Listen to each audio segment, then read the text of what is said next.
Dear student of class 6, हम हमारा नया चैप्टर स्टार्ट कर रहे हैं जिसका नाम है रेन थंडर एंड लाइटनिंग। ठीक है, क्या नाम है? Rain thunder and lightning. Rain मतलब बारिश, थंडर यानी जो तूफान होता है वो, और लाइटनिंग यानी बिजली का चमकना।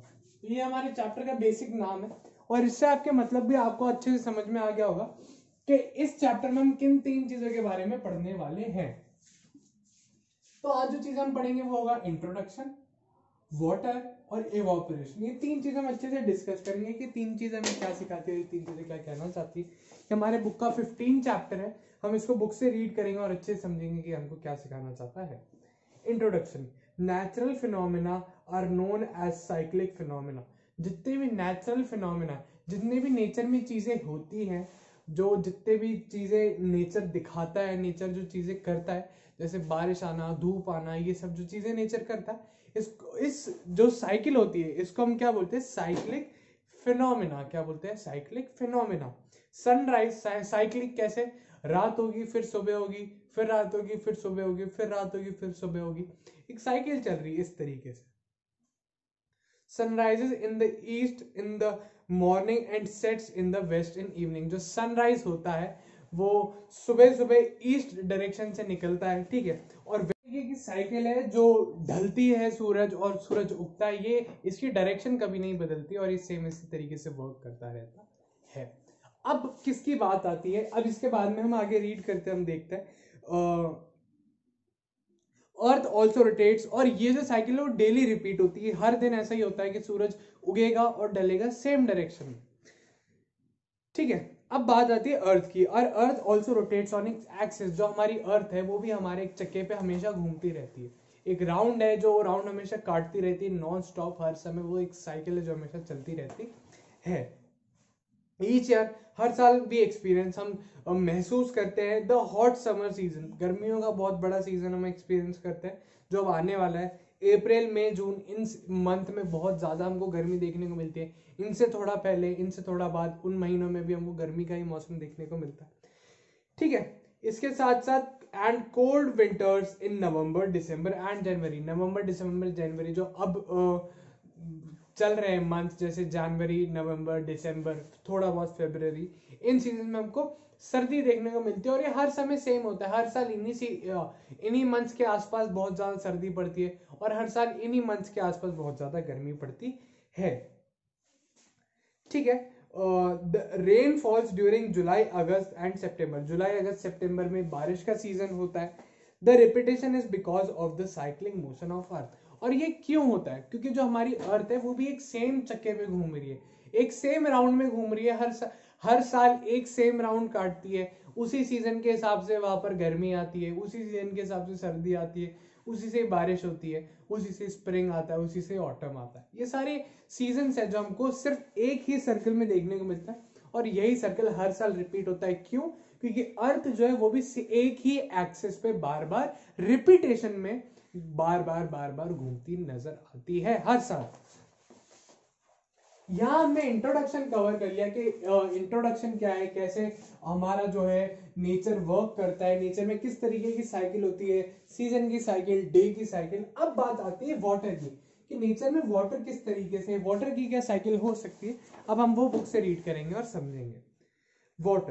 Water is vital form of life to exist. एक जो वाटर है एक वाइटल फॉर्म फॉर लाइफ है, एग्जिस्ट, जहां पे बहुत सारे अलग अलग तरीके के जीव, जीवाणु, जानवर सब जो जिंदा रहते हैं वो कई सारे जो है वो पानी की वजह से ही जिंदा रहते हैं। Hence there is no life और प्रोसेसेस रिक्वायर्स वाटर। हर तरीके के प्रोसेस में जीने के लिए, खाने के लिए, पेड़ के बढ़ने के लिए, हर चीज के लिए हमको पानी की जरूरत है। हम पानी के बिना जिंदा नहीं रह सकते। मून हैज नो वाटर और एयर। जो मून है उसके ऊपर बिल्कुल भी हवा नहीं है, बिल्कुल भी पानी नहीं है। Hence there is no life on it. इस ही वजह से वहां पर किसी भी तरीके के जीव, जीवाणु, जानवर, पेड़ पौधा कुछ भी जिंदा नहीं रह सकता। Water is liquid at room temperature. जब रूम का नॉर्मल टेम्परेचर होता है तो वाटर जो होता है लिक्विड स्टेट में होता है। It does not have fix shape. इसका कुछ फिक्स शेप नहीं होता। जिस शेप में इसको आप ढालना चाहेंगे उस शेप में ढल जाएगा, जिस बर्तन में डालेंगे उसका शेप ले लेगा। although a liquid has fixed volume but it takes the shape of the vessel in which it is kept. लेकिन क्या होता है, इसका वजन जो है वो हमेशा सेम रहता है, वजन बार बार नहीं बदलता है, लेकिन इसका शेप किसी भी तरीके से बदल सकता है. जिस बर्तन में आप इसको डालेंगे ये उस बर्तन का शेप ले लेगा. Water exist in 3 states. जो वाटर है 3 स्टेट्स में हो सकता है, 3 तरीके से हमको देखने को मिल सकता है. वो कैसे कैसे? सबसे पहले है water exist in 3 states, solid, liquid और गैस. सॉलिड में बर्फ के फॉर्म में, लिक्विड में नॉर्मल पानी के फॉर्म में, और गैस यानी भाप के फॉर्म में. इन 3 तरीके से हमको जो है वाटर देखने को मिल सकता है. Water is specific because it has exclusive substance which is all in 3 state. और एक ऐसा स्पेशल सब्सटेंस है जो तीनों की तीनों स्टेट्स में हमको आसानी से देखने को मिलता है. If we cool the water in a freezer, अगर हम पानी को बिल्कुल फ्रीजर में जमा देंगे, इट कन्वर्ट्स इनटू सॉलिड. ये सॉलिड फॉर्म में आ जाएगा, एक आइस के फॉर्म में बन जाएगा. If you leave it at room temperature, उसी आइस के क्यूब को बाहर निकाल के रूम में रख दिया तो क्या होगा, जो बर्फ का वो है पीस वो पिघल जाएगा और वो बिल्कुल पानी के फॉर्म में आ जाएगा. It's two and it's starting melting again, और वो वापस से पिघलेगा और नॉर्मल पानी के फॉर्म में आ जाएगा. अब वो पानी पिघल गया, उस पानी को ऑन हीटिंग और लिक्विड कन्वर्टेड इनटू वेपर और गैसियस स्टेट्स. और मान लीजिए पानी को जो लिक्विड फॉर्म में उसको बहुत ज्यादा गर्म करेंगे तो भाप के जैसे हवा में उड़ के निकल जाएगा. The process of converting liquid water vapour into the form on heating is called evaporation. अब बात आ जाती है इवापोरेशन की. यहां से इवापोरेशन स्टार्ट हो गया. जब भी हम क्या करेंगे, पानी को गर्म करेंगे, गर्म करके उसकी भाप बनाएंगे तो क्या होगा, इवापोरेशन होगा. पानी भाप में बदल गया तो क्या हुआ, इवापोरेशन हुआ और उसकी स्टेट बदल गई. पहले वो लिक्विड में था, उसके बाद में वो गैस फॉर्म में आ गया. On cooling, the vapors changes into a liquid again once in the process is called condensation. जब उसी लिक्विड को हम वापस से भाप से, जब वो भाप है उसको वापस से ठंडा करेंगे उस भाप को, तो क्या होगा, वही भाप वापस से लिक्विड की स्टेट में आ जाएगी. फिर से स्टेट बदल गई, पहले गैस में थी अब लिक्विड में आ गई, तो इस प्रोसेस को हम क्या बोलते हैं, condensation. Thus ice and liquid water steam are considered as the 3 state of water. इसी वजह से आइस, बर्फ, वाटर पानी और वेपर भाप जो है 3 अलग अलग स्टेट कहलाए गए हैं वाटर के. अब बात आती है इवापोरेशन की. When water is heated, जब पानी को गर्म किया जाता है, it changes from liquid to gas. एक जैसा मैंने बताया ये लिक्विड से गैस में बदल जाता है. This is known as the vapor and this process is called, ये जो पानी निकलता है इसको हम भाप बोलते हैं, वेपर बोलते हैं, और इस प्रोसेस को हम इवापोरेशन का नाम देते हैं. Water consequently evaporates from the water bodies like lakes, river, ocean when the sun heats up and the water from these water bodies. बड़ी बड़ी वाटर बॉडी, नदियां, तालाब, समुद्र, इनसे भी पानी भाप बनता है और ऊपर जाके नेचर में जमा हो जाता है. ये भी एक इवापोरेशन की प्रोसेस है. Water vapors, water molecules changes into gaseous form. You might have seen the wet clothes after the certain time they get dried. The water in the clothes evaporates and get mixed with the air. आपने कई बार देखा होगा जब आप गीले कपड़े सुखाते हैं, कुछ समय बाद क्या होता है, उनमें से पानी सारा सूख जाता है, धूप उन पे पड़ती है, पानी वाटर के वेपर में कन्वर्ट हो जाता है, गैस बन के उड़ जाता है और जो कपड़ा है वो हमारा बिल्कुल सूख के ड्राई हो जाता है. Water vapor in huge quantities escape into atmosphere where it is retained as air moisture. कई बार क्या होता है जब वाटर वेपर बहुत ज्यादा वाटर बड़ी बड़ी वाटर बॉडी से उठता है तो एयर में मिल जाता है और एयर में ह्यूमिडिटी, जिसको हम हवा की नमी कहते हैं, उसको बढ़ा देता है. The amount of water in the air is called humidity. जो हवा के अंदर, जितनी नॉर्मल हवा के अंदर हमने पानी की भाप बनाई और हवा में मिल गई, अगर एक हवा में जितनी ज्यादा भाप भरी हुई होती है उसको अगर हम नापते हैं तो हम उसको क्या बोलते हैं, ह्यूमिडिटी. कि एक एयर में जो जहां की एयर है उसमें ह्यूमिडिटी कितनी होती है, उसमें पानी कितना ज्यादा है.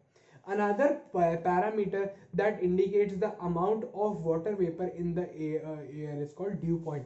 और एक और तरीका है जिससे हम वाटर वेपर को एयर में नापते हैं, वो है due point.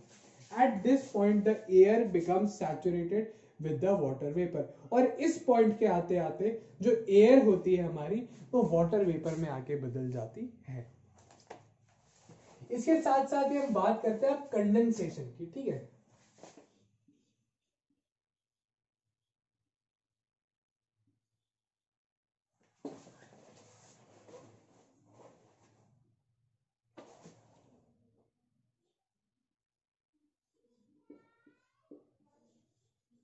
What is condensation? Condensation क्या प्रोसेस है, कंडेंसेशन में क्या होता है?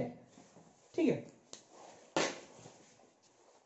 condensation, when the water vapor evaporates, it rises into a cooler air, collects from the clouds. The water vapor molecules cool down and changes back into the liquid water. This process is called condensation. क्या हुआ, एक हमने पानी का बड़ा कटोरा लिया,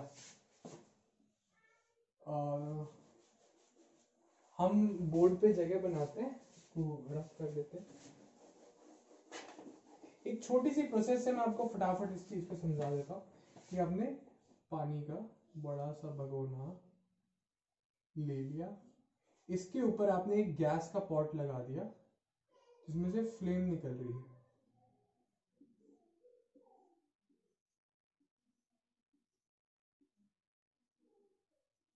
ठीक है, इसके अंदर पानी फिल हुआ है,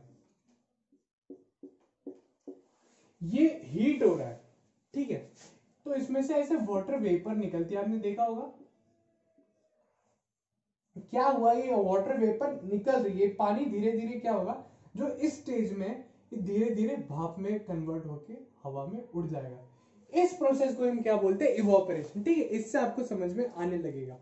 अब क्या हुआ, हमने क्या किया, इसके ऊपर आपने कई बार देखा होगा, कई बार ऐसे पानी उबल रहा होता है, तो आप क्या करते हैं, एक इसके ऊपर प्लेट ढक देते हैं।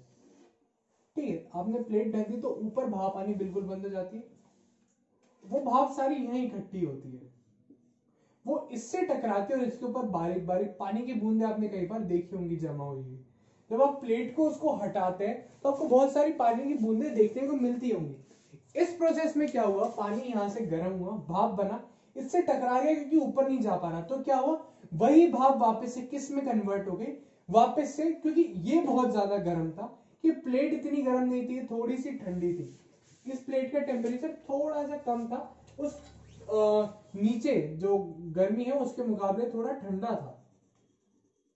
तो क्या हुआ, ये ठंडी प्लेट के कारण जो भाप बहुत ज्यादा गर्म बनी थी वो पानी में मिली, और पानी में मिलने से इस प्लेट पे मिली, और उस ठंडी प्लेट पे मिलने से यही भाप वापस से पानी की बूंदों में बदल गई। इस प्रोसेस को जब गर्म भाप वापस से ठंडी होके पानी बन जाती है, तो उस प्रोसेस को हमने क्या नाम दिया है, कंडेंसेशन।